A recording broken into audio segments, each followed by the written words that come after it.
Does anyone know what time of day it is? That is right, it is story time, and we today are with a very wet bear.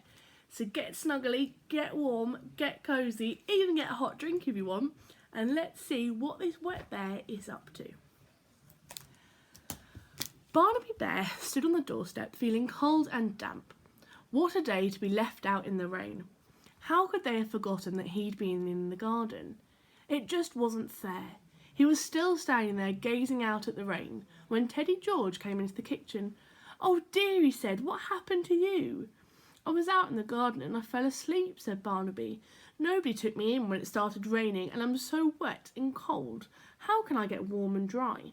"The best thing to do is run around," said George. "That always warms you up." Barnaby Bear began to run up and down the kitchen.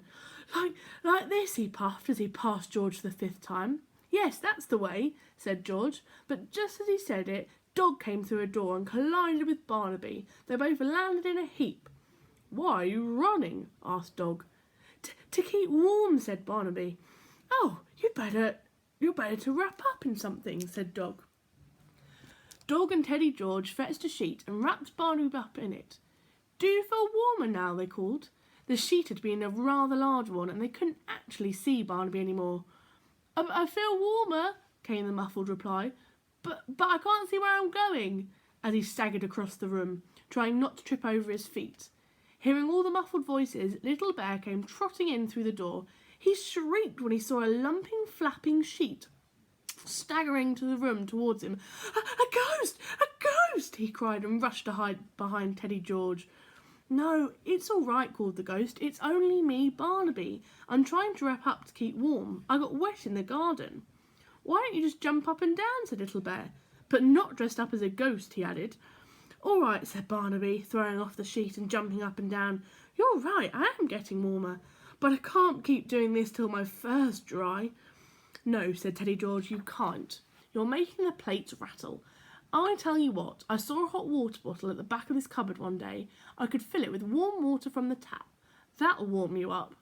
Teddy George rummaged about and found the old hot water bottle. He took it to the tap and filled it with warm water. "There," he said to Barnaby, "feel that." A happy smile spread across Barnaby's face as he hugged the warm water bottle close to his fur. "Oh, it's lovely," he said. "Thank you, Teddy George." Then he smiled slowly, left his face. "George," he said slowly and thoughtfully, I think I know why nobody uses this hot water bottle anymore. It leaks." He carefully laid the hot water bottle on the ground and looked down at his fur.